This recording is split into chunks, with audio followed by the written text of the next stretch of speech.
was just crazy, in comparison to the AC in my house here. On 26 degrees, I'm warm. And it was 26 degrees set on the AC, and I woke up in the night completely like freezing, and my throat was done. So yeah. it's a how do you call it, rookie's mistake. Yeah. Just a second, because now so we are live on Of course, I'll on click YouTube. record on my side. Yeah. And we can do a little prelude. Yeah. So nice to see you again. Again, yeah, nice to see you again. Welcome to a new podcast episode of the Financial Education for Teenagers. Usually we make this on every Thursday at 7 p.m., but only this week we do it on a Friday, 7 p.m. as well. And we are waiting for other people to join us. So thank you very much for watching this. Thank you, Wojtek, for having you back.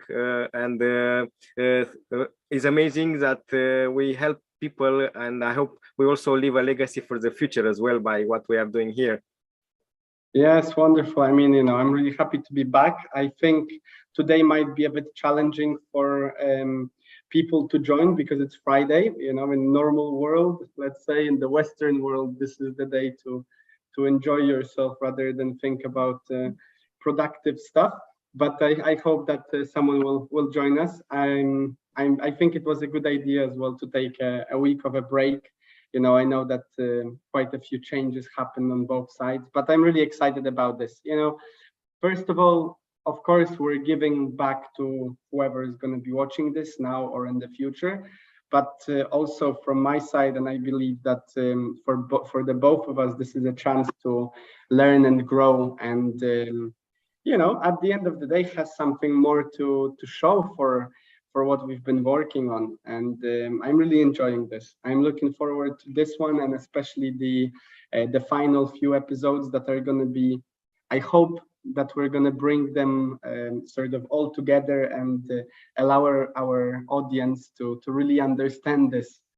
So we're going to review some things today, guys. We're going to think about some things that we've already talked about. So feel free to go back to the other episodes later on and check them out. And we will also touch on a few very technical things in regards to cryptocurrency and NFTs, of which this is something that might be a second layer to it. You might not start with smart contracts or NFTs if you do not even know how cryptocurrency works. But it's definitely something that you can explore now. Sorry for the cut here, and hopefully this is going to bring even more ideas for you how to invest in the future.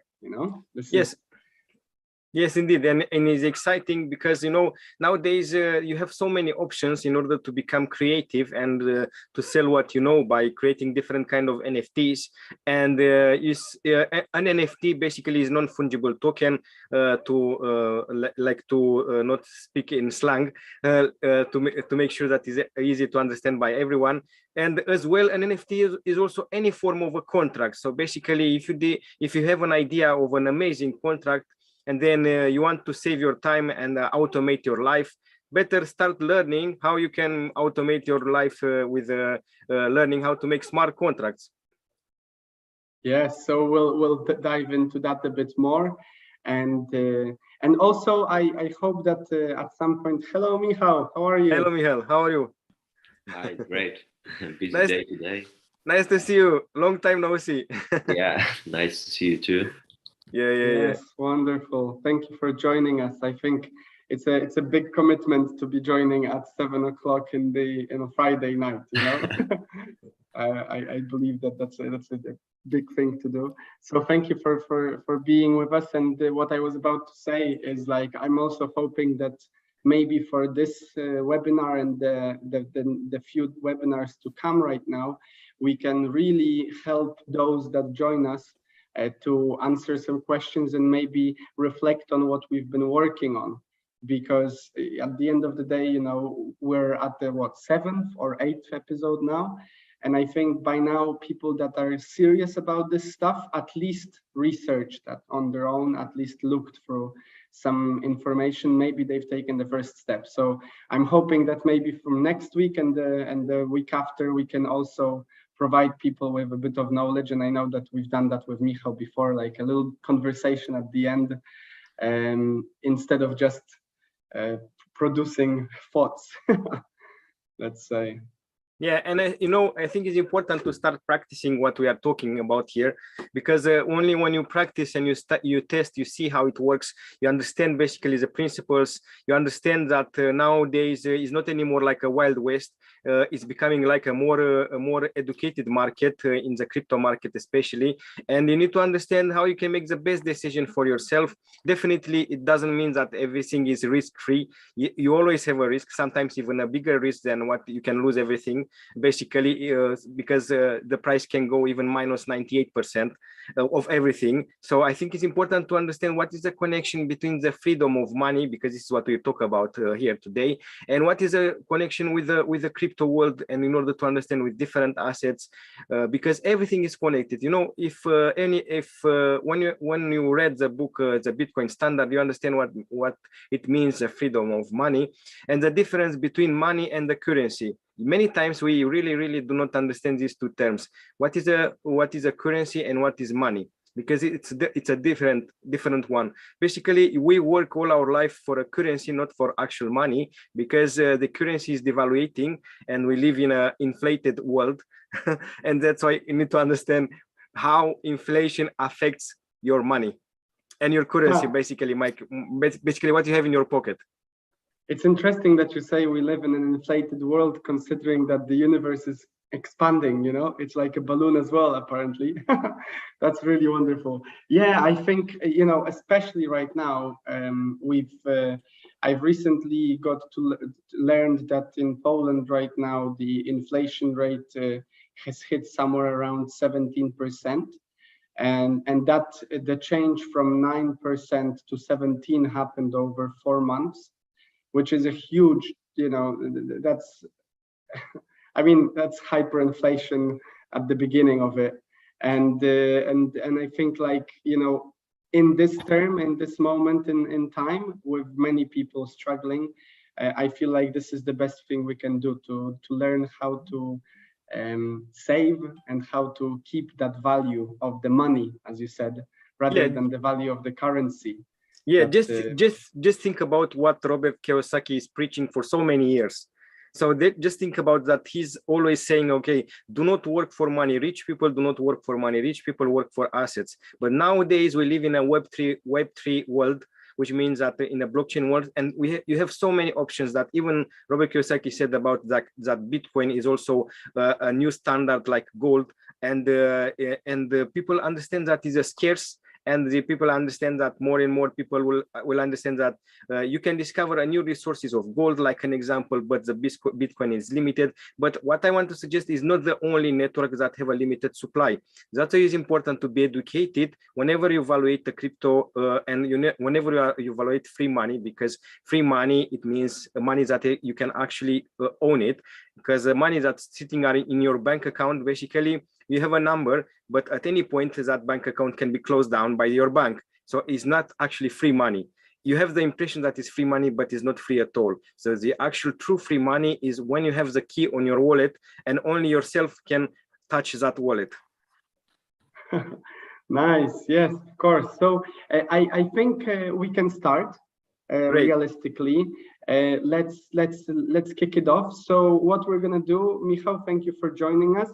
We'll go through what we've prepared, and then I have some questions. I hope that you're going to come up with some, and I would invite you to have a discussion with us, because, you know, we're at this stage that we're probably able to start taking action, and we're gonna do some review of the things that we've talked about before, but we'll also introduce some new things. So hopefully you're in for a pleasant surprise.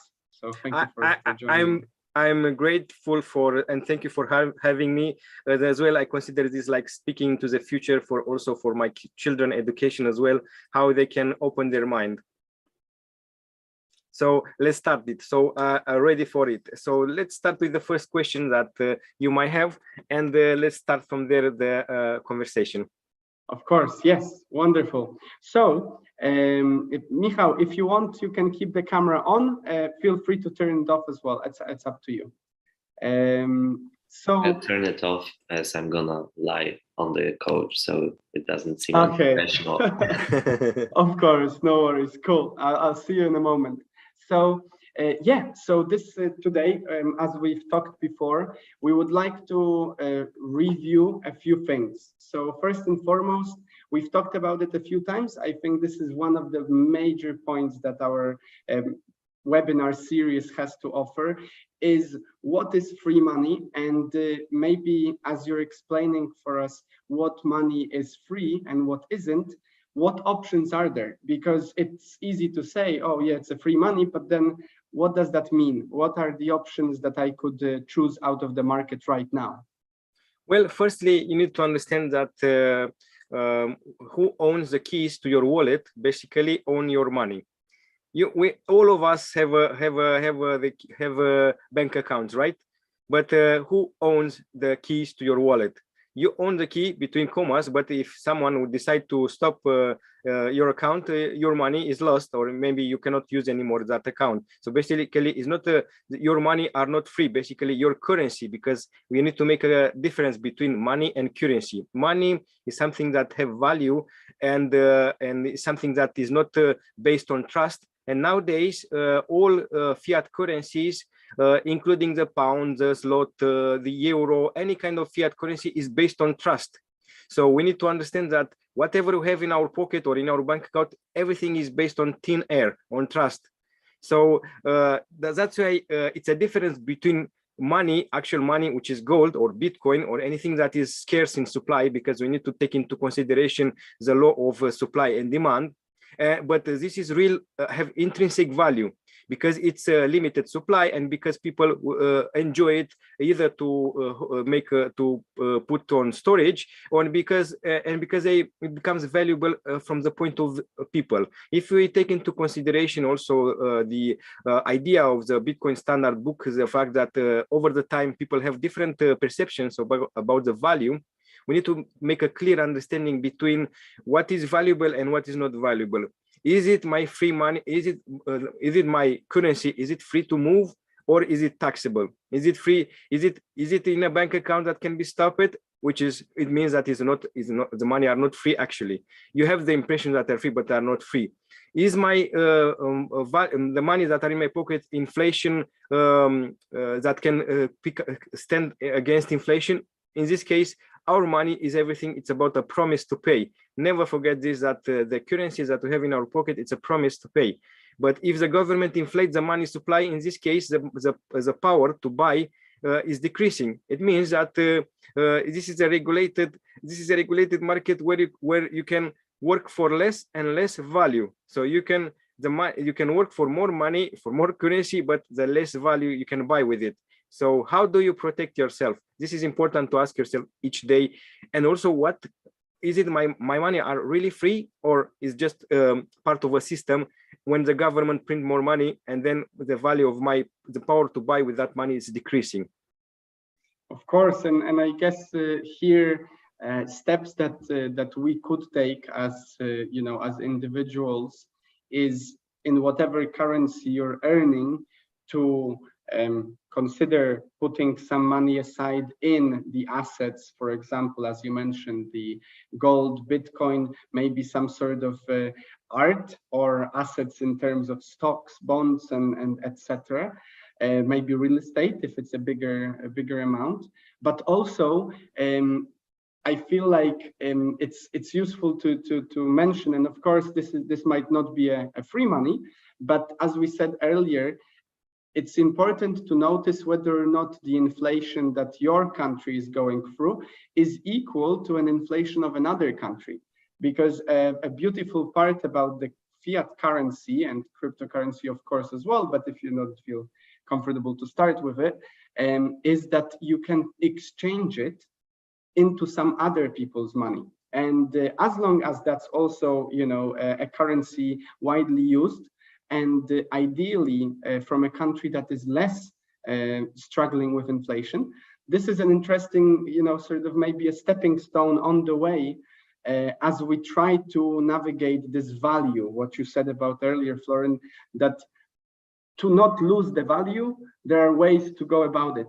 And definitely the simplest and the cheapest way to go at the very beginning, the smallest step, is at least to consider what alternative of a currency I have. And this has been with us for ages, for since we can remember. So can we quickly review, and this is let's keep it simple for our listeners, but this is, I think, important to notice. What factors are influencing the inflation, and why do people feel that, for example, if I say we're raising the minimum wage for everyone, why is that a very bad trick that the government might use as the inflation rate goes up? Why is this, if I get suddenly £200 more each month, why should I be concerned about that as I hear about inflation? How does that work? Well, first of all, think about that. In order to receive more money, the government need to print more money. But you have that is a double-edged sword. It means whenever you print more money, the value is decreasing. Basically, you have the false impression that you will receive more value, but in fact, you receive less value but more currency. So basically, you remember that we spoke about the difference between money and currency. Money is something that is holding value, and is like money is gold, money is Bitcoin, money is anything that is holding value. Money basically is an asset that is cash flow positive, and it brings you and it's outperforming the inflation rate, which means that you can also generate a profit on top of the inflation rate. But if your anything that you hold is under the inflation rate, it means that is devaluating the value, so you don't have value. So in this case, even if you receive more money, you buy less and less and less because the government is printing more money. It creates more inflation. But guess what? During a big inflation is coming a big deflation. So you have the inflation first and then deflation, because you give more and more paper money that becomes less valuable, and the things are costing more and more. Or then after that you have and then after that you want to, in order to decrease the value, you have the interest rates that are increasing. Like these few days the Fed increases the interest rate, like and also the Bank of England intervene to save the bonds market. But guess what? Whoever is invested in the bonds market, he or she started seeing the fact that is already a loser, because the inflation rate is like 10% and the bond market is maybe 2-3%. You lose money, you lose value of whatever you invested. But that's why the value that you have in your hands and you can actually own it, then this is very valuable, especially in the hyperinflation, because you have it in your hands, you pay with that kind of value.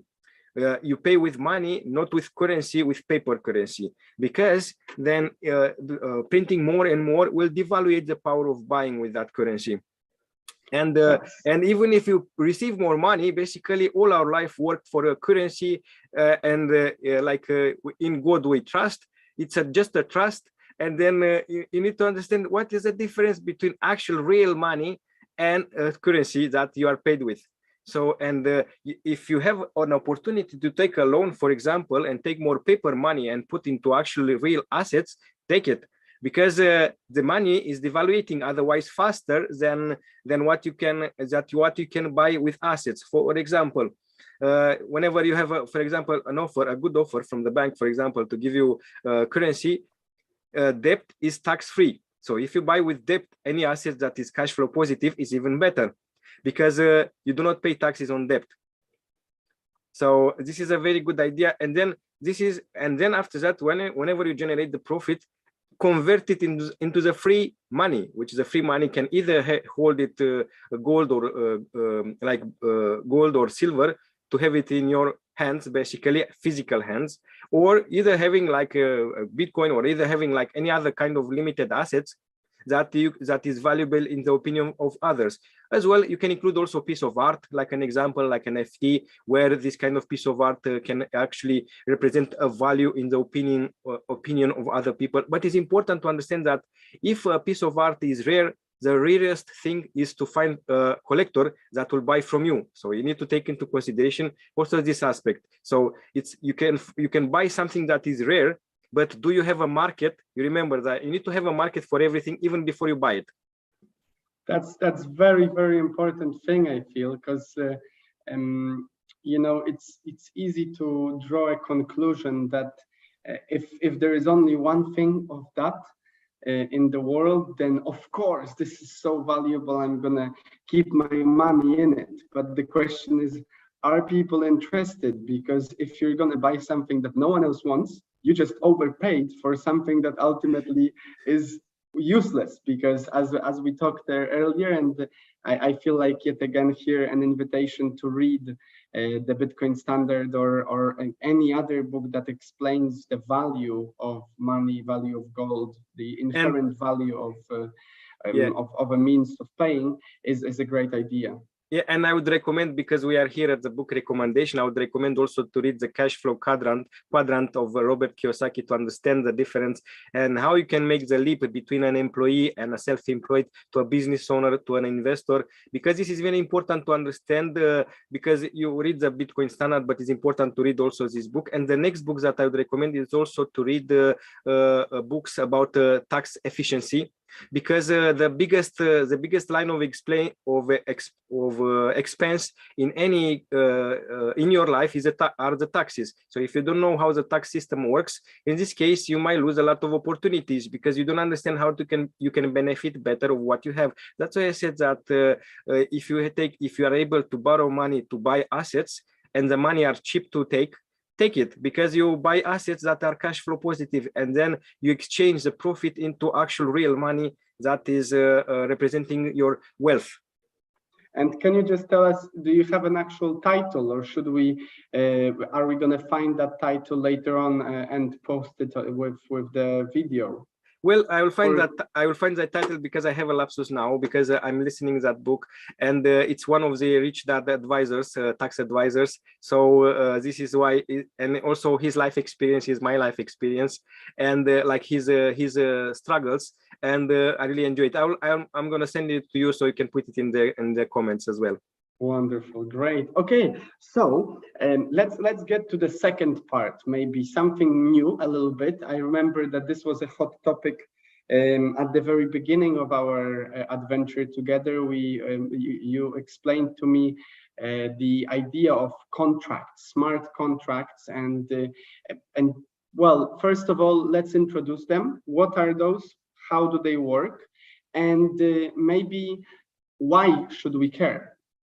Well, the smart contracts is a leap in regards to any kind of commercial agreement. And any kind of a commercial agreement with anyone that you might have, if you know how to create it easy, a smart contract, basically you can automate the way how you are paid for your services. And for any service that you supply, maybe any added value to a certain person, you can set up your own smart contract to be paid at a certain time. If the contract is auto executed, and in this case, you'll receive the payment in automated mode. You don't have to worry about receiving a payment or sending reminders to your customers. Oh, you need to pay me. If you decide with that person, with that customer, that he will pay you in installments from his wallet, basically you can secure from the wallet. You can create in the smart contract, like an example, like a condition, and they cannot withdraw from the smart contract, basically, because it's paid in a certain amount in a certain period, basically. And then you supply the service or product or anything you want. And this is why this will be the next step into the commercial sales and agreements and everything. A smart contract is also as well a non-fungible token. Is the same thing. And you can have a smart contract for art, maybe put your art and then you create the NFT on a chosen platform that you want to choose. Whenever you choose to make a contract, you make sure that you look at the transaction fees and at the speed of the network. These are very important whenever you choose to make a smart contract. Okay, speed of the network. Let me just write it down. So let me get this clear because I feel like this we dived suddenly very deep. The smart contracts are things that are contracts, agreements, commercial agreements that can be used on cryptocurrencies, correct?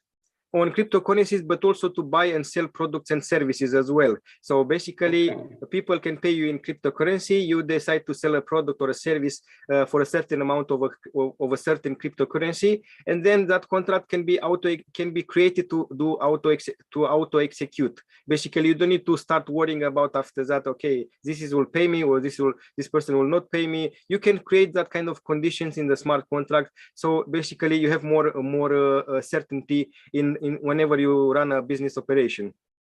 Okay, and how is it in terms of NFTs? Because I feel like maybe it's worth to mention here. NFTs, non-fungible tokens, are basically smart like contracts. digital smart contracts. But how? What do you mean by saying that? Let's say that I've made an art and I decided to go on a website to put it up and create an NFT for that art. Where does the smart contract here comes into play? I make the contract with the website to pay me the moment someone buys the token or on the action. That's the smart part of it. Yeah, this is a smart part of it, basically, because that platform, when it was created having certain rules. Basically, when you put the when you upload your art in that platform that is based on a certain blockchain, that kind of art is becoming a token because it's created automatically a smart contract, and you put a value of your token in a certain cryptocurrency. And many of these networks, this smart contract marketplaces for NFTs, usually they charge a fee because they help you to create your own NFT. So basically, it's not, you don't have to invent the wheel. The wheel is already there. You just need to use it. And you just put your art, you upload it, and then you create the NFT, which will be transferred after that to your own wallet. And from your own digital wallet, you can sell it to other people as well. You can create it for it. You have two options. You can either sell it on a marketplace, and in this case you also benefit of the royalties of that. So you whenever that kind of NFT is sold after that, like second sale, third sale from one user to another, you can also benefit of royalties. And this will be the first option that you have. Secondly, you can create the smart contract using the service of that platform, but then that smart contract you can transfer it to your personal wallet, and then you decide on, maybe you want to sell that art in a different platform, not the platform that you created. Basically, that kind of NFT is a portable art that you can create it on a platform, and you can move it to a different platform, and you can do whatever you want. Basically, you use a tool to create it, and then you save it in your wallet, and then you can sell it even for more money. You don't necessarily need to sell for that price that you set up in that platform. So basically, you create it and then move it to your wallet, and from your wallet you transfer it to a different wallet. The benefit of the NFTs, especially for art, is the fact that you see the whole ownership of that piece of art. Basically you see when was created by who, and that person was basically the artist or the person that uploaded. But if you have the artist, you become known for this. You create a brand as an NFT creator first, and then if you become a trustable brand, and in this case you become more valuable in the eyes of the collectors. Okay, that's really interesting. So yeah, here I guess the biggest takeaway for our listeners is that there are opportunities to not only create value in the, let's say, the physical world, but also in digital. And the NFTs here are another layer of the blockchain technology that can be used to basically create yourself your next big hit. But I think I feel like it's important to reiterate here.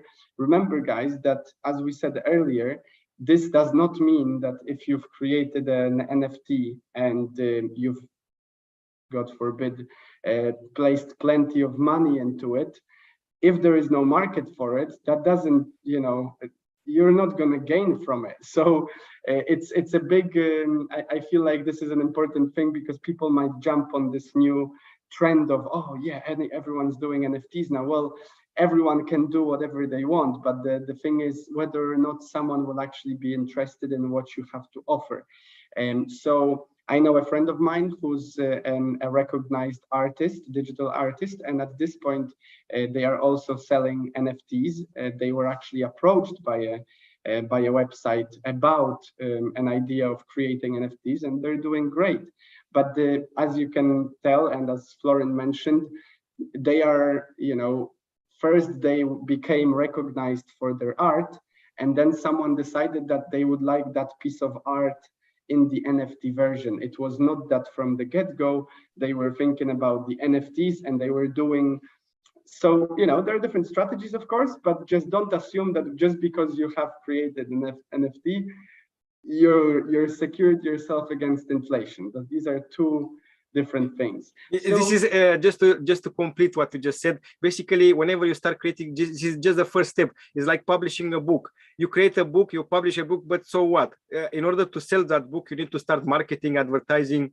You need to start speaking with people. You need to start making people interested in what you are writing. If you look into the story of J.K. Rowling, when she wrote the famous author, so she wrote about 3 books before becoming famous. So it's important to understand that you don't become super rich from making few NFTs that nobody knows about you, and they do not know what you're talking about. And maybe usually I'd like to add as well that the NFT can be combined with the physical world. For example, you make a painting, and you also the original painting, basically, in the signature, the photo of the contract, and your signature maybe like is also embedded in the smart contract. The fact that you put the name of the buyer and the name of the in a signature, basically it becomes also a proof of ownership. So you can combine the physical world with the NFT world as well, and that's why I would like to add this mission to make it even more increase more value you as a brand creator whenever you create an NFT.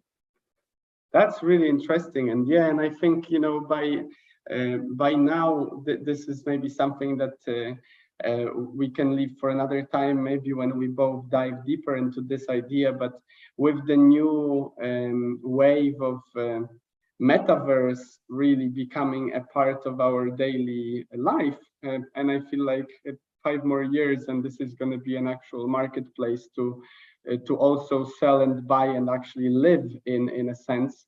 And I feel like these are the opportunities and thoughts that people might want to consider as they grow up in this digital world, because you said earlier that we're going to be talking to your kids in the future.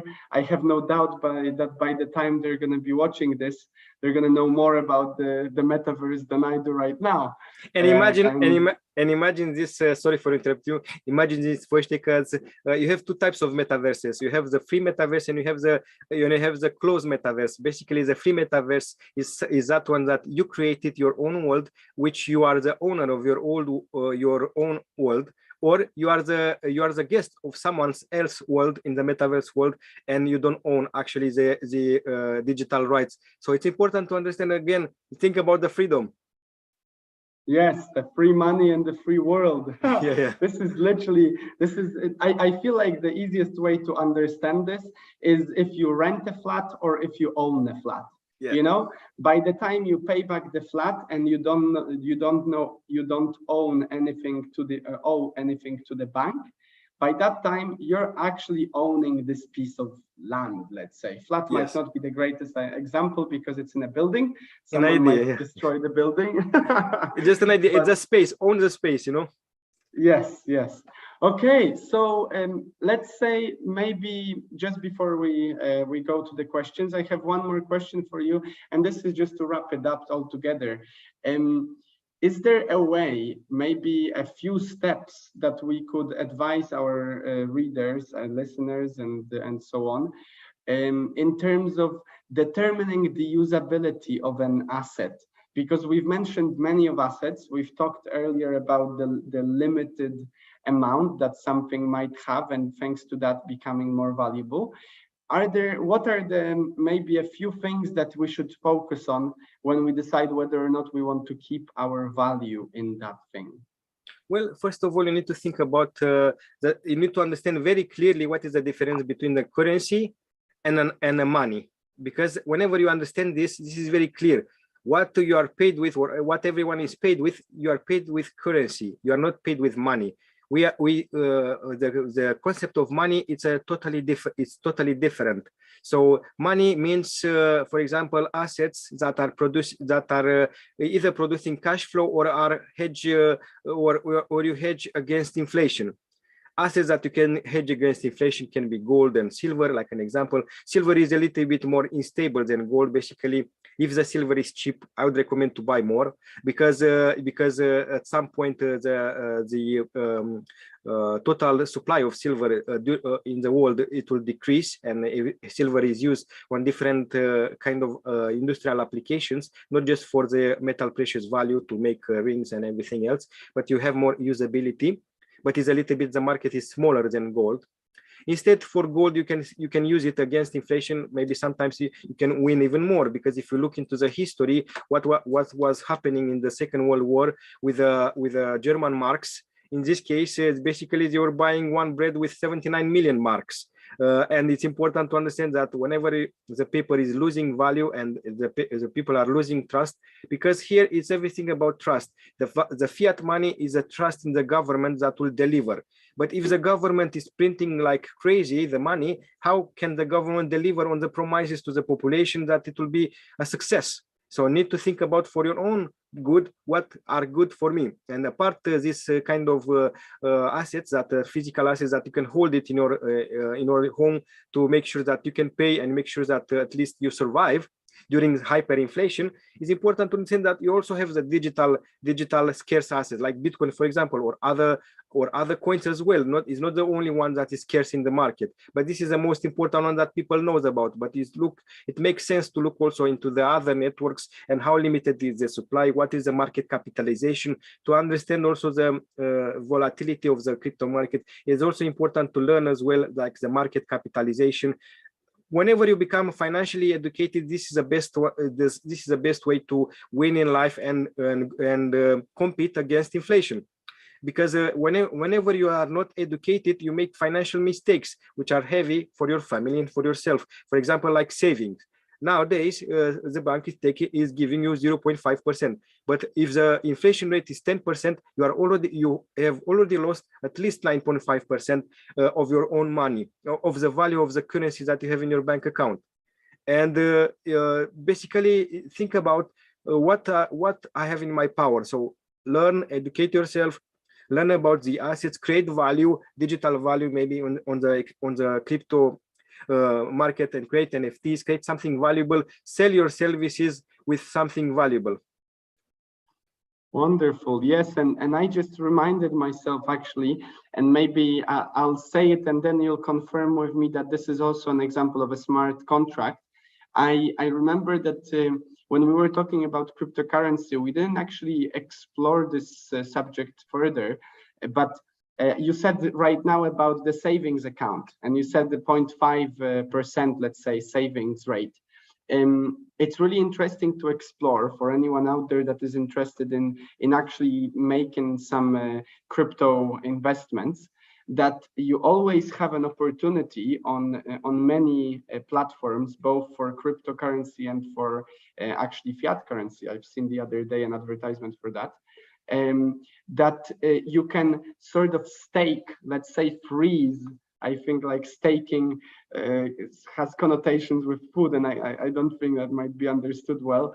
But basically you borrow, you lend your assets, your money to the, let's say the platform or the bank in exchange for a certain interest rate.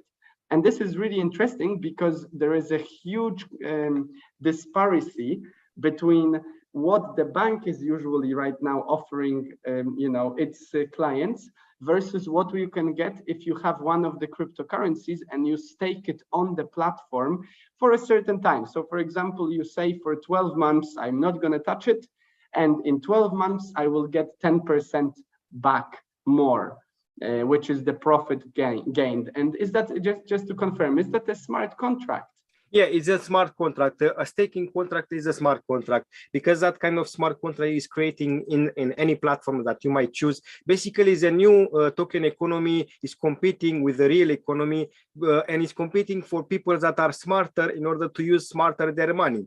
Because their currency, because whenever even if you speak about fiat currency, it's still a currency. If you speak about cryptocurrency, it's still a currency. It's not money, it's a currency, because it's always fluctuates. Like basically it's a speculation market, and you need to understand that this is risky, it's quite risky, and you have volatility, but you need to learn and educate yourself, and you need to understand that even staking in future, if you evaluate what the bank is offering to you, to what a staking contract is offering to you, sometimes is even more beneficial than what a bank is offering to you. But it's important to understand the risk, the fact that if you stake a certain coin, you'll receive that type of coin. So you'll not receive the money in dollars or pounds or euro. You'll receive that money in gold. You receive that money, that currency, in that currency. So it means that if the currency go up, you'll have a bigger multiplier of the profit. But if the currency go down, you might lose more. It's important because you might lose more. So it's important to understand again how you can play with the price and value, because price is different than value. And finally, I guess to wrap it up, this is an important part, and we've mentioned this again and again, guys. We do advise to try it all, but we do not advise to try it with the money that you're not willing to at least lose for the time being. Because an important part of, for instance, for myself as a comfort zone, was the fact that you do not lose in terms of the money itself, as long as you're willing to wait longer. And you don't sell, and you do not sell when the price is down. Yes. So as long as you can weather it out, and I think this is an important part.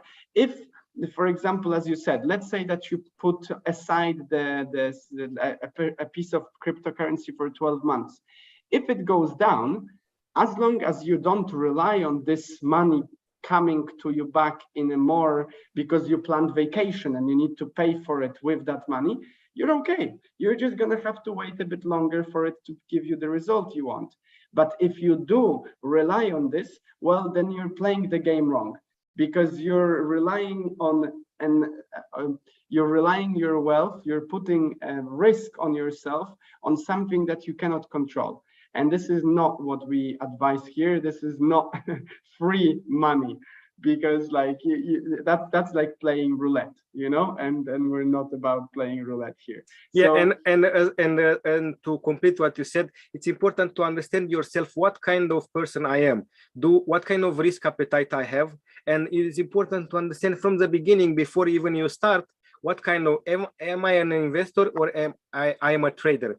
Because if I am a trader, it's a different game. If I'm a holder, an investor on a long term, it's a different game. So it's important to understand yourself, what kind of risk appetite I have, and how much loss I can support, and how much if I work with myself with a fear and greed.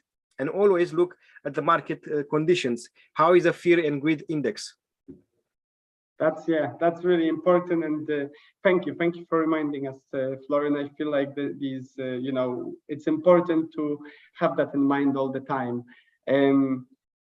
So let's give it up for Michał. Maybe he has some questions. I don't know if anyone out there would like to ask a few things, and I'll also follow up with a few, and let's have a discussion. Well, I feel bad that I don't have any value to put. The only question was, but it was already asked, so I'm looking forward, because I had no pleasure to read both books of Robert Kiyosaki that you, Florian, mentioned today. I mean, I don't know if I finished the second one about the quadrant of money flow, but I've read Rich Dad, Poor Dad, and started the second one. So I'm really looking forward to read the one about taxes. As I can say, I'm really an expert on that part. So I think it would be really valuable for me. So I keep up on the title once it's published. So really looking forward to that one. Perfect. Do you have any questions that maybe it pops into your mind while we are talking about this kind of subject that could maybe I could add value to you now? Well, I can't think about anything right now. I mean, Wojciech does pretty good job, because once I think about it, it usually comes up as a question afterwards. So yeah, thumbs up for you, Wojciech, for doing that. Yes, Thank you. yes, indeed, Wojtek, you are a very good master of ceremony and also entertainer. So I think our audience, I hope they like it, today's episode, and our future audience as well. And give a thumb up and a like and a subscribe and anything else, and keep in touch, and get in contact with all of us. Yes, wonderful. So I have one question actually before we depart, and this is actually to do with so my own experience. Let's say I've recently been having a little conversation with a friend about this, and I feel like it's important to maybe mention, with in terms of the situation right now with the inflation rates and with the uncertainty that this whole thing brings. I was wondering, Florin, what would you, in terms of the percentages? So I remember we were talking about the 50% to live off, and then 50% to divide into 4 buckets: charity, education, investment, and saving for bad weather. You never know when you need it. Yes. So would you say that because of when the market is so fragile and when we're losing so much money, would you say that those percentages should be changed, or should we stick to them? Like, I just had a discussion with my friend that maybe it should be appropriately distributed because of the situation right now. I was encouraging him to consider it, and he said, like, well, then why are you not investing 50% of all you have if it's so difficult right now? And yes, I can answer you. Basically, if you are you need to do the analysis of yourself. I'm a risk my risk appetite is high. Basically, I like to risk, then do it. But if you don't like to risk, in this case, don't do it. But always think about risk the amount that you can afford to lose. Do not consider on the positive side of the things. Consider always on the negative side of things at the beginning, because it might go, if it goes well, happy days. But if it goes bad, at least don't be stressed about what happened. So, and always, whatever decision you take the decision and be happy with it. So do not overthink of the decision and then decide, oh, maybe I didn't do a bad decision. But think about that the economic life of any country, of our world, is cyclical. It means that the price go up and down. Even if the price is, it looks like the price is down, can go even further down. So it does not mean that can stay like that. Always need to look at the macroeconomics, and you need to look at what will be the situation. Maybe if you want, if you decide if you become impulsive, basically is not a good sign. So, and don't have the FOMO, fear of missing out. And look at the fear and greed index. If someone is over, the people are having like extreme fear, that is a moment to buy. When people have extreme fear, because people sell, they don't think, they overreact, and that is a moment to buy. But whenever you buy something, remember, do not buy everything in one go. Buy in stages, sell in stages, and always work with 5-10% buy in stages, because maybe the price can go even lower. Then if you bought it more cheaper, you don't basically, you need to look at the average. If the average of everything you do, how is my average? If the price go lower, that is the moment to buy cheaper. Don't be scared and sell. So, and it's important, because this is something that is free. That's why I said, like, it's an opportunity. If it's a lower, and then when the price go up, then start selling. Don't sell everything. Sell it buy in stages, sell in stages. Basically, be like a good commerciant, basically like a good trader that is buying fruits. You need to buy cheap fruits and sell it a little bit more expensive. And I guess on this note, I'll also share with you, Michał. I don't know if you've started or not, and you know, feel free to let me know if you'd like to have a chat about this. But Florin made me realize a week ago how silly I was with this idea of buying in stages, selling in stages. So basically, I don't know if you knew, and I hope that our listeners are not so, they know more than I did, that there is an opportunity to spot trade, which is if you want to set up the sale and set up the buy, you can do so as to not make yourself stare at the screen for 7 hours a day and wait for that ideal moment, which never comes. Because I feel like for me, what happened is I invested in some cryptocurrency, and I was constantly checking, not really knowing whether or not this is the right moment.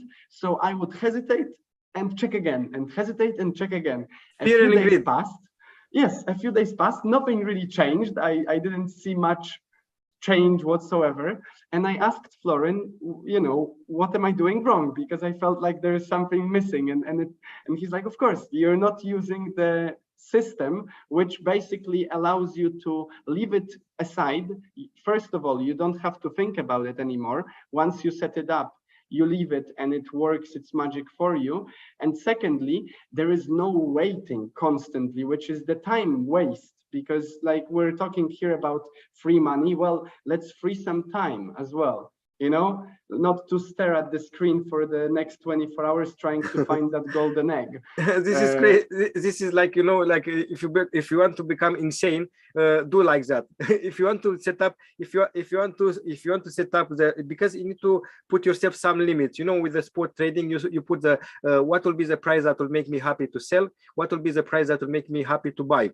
And you always write on a piece of paper how much are the prices that you decided. You always, is important to write the price that you buy, the price that you decide to sell, because in this case you can have a clear image. Am I making a profit or am I making a loss?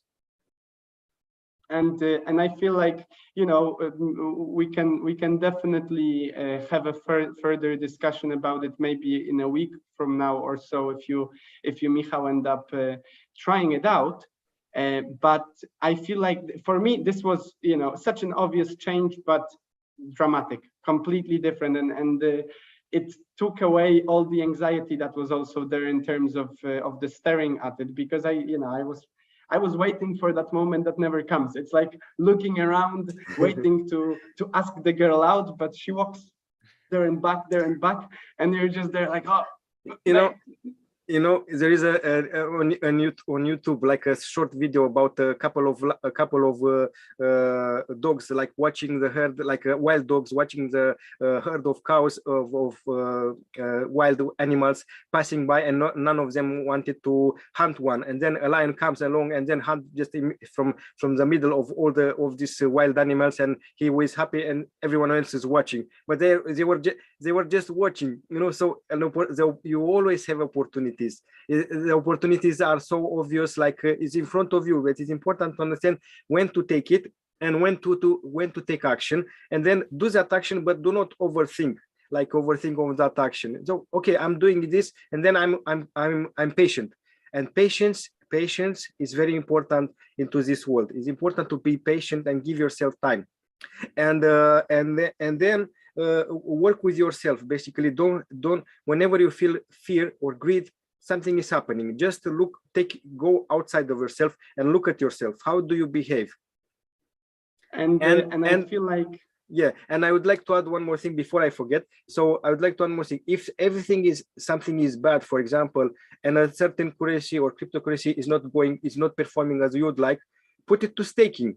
Because if the price is way lower than the price that you buy it for, put to staking, so you never lose. You win more currency of the same currency if you put it to staking, if you know where to put in smart contracts for staking. And patience and wait, and patience and wait, and then go to hunting. And yeah, and I feel like one more thing that I remember you told me was also that you know, what the setting up of the contract, preparing the system to work for you rather than you waiting for it does, is you get a better price than the price that is right now, because the price that it is right now is already not the price that you want. You said something like the if you buy on in the moment, you're actually losing a part of it. Yeah, and you know, because I observe it on myself, whenever you take decision and you have the FOMO, fear of missing out, that is a bad decision. So, and we look always, because the market goes up and down, the market is cyclical. Wait to have the best moment on the good price that you can work with. And if you do this on a daily basis, work with between 5 to 10%. If you do this on a long term, you can think by maybe 20 to 30% work with. But is always to not wait for the best moment. Take decisions in steps, buy in steps, sell in steps. Because if you wait for the best moment, this will never come. Yes, and I guess this is a good thing to end our call on. You know, the best moment never comes, but a good idea to try. Michał, any last thoughts, question, anything? Yeah, actually, yes, maybe a question, because I've heard about it, like the feature you can set to buy and sell on a certain price. And I wanted to ask you guys, because I know that there are a lot of platforms or apps or websites on which you can trade cryptocurrency for free or not for free, and thousands other options.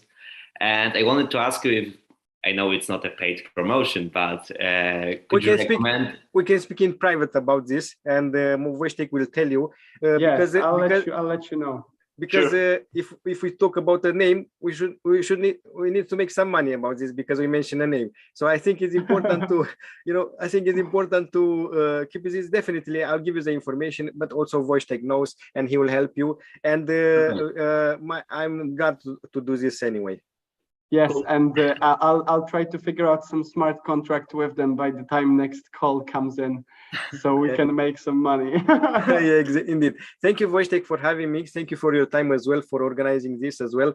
Thank you, Michał, for spending your time and learn together, because I think sometimes, I do not know if you saw also the Elon Musk interview. He realized by speaking with someone that he had an idea, just because that person just added one word, and then, oh, okay, yes, I can do it better. So I'm also grateful for your time, so for both of your times as well. Thank you, Wojtek, for having me. Thank you, Michał, for your time as well. Yes, thank you, Florin, for as always, you know, sharing your insight with us. Thank you, Michał, for joining. You're a trooper, and thank you everyone else who's out there. You know, it's been a pleasure. We're gonna be here again next week at 7 p.m. UK time, but Thursday, I promise. No changes. And yeah, see you soon, guys. See you soon. Thank you so much. Bye-bye. Bye. Take care. Take care.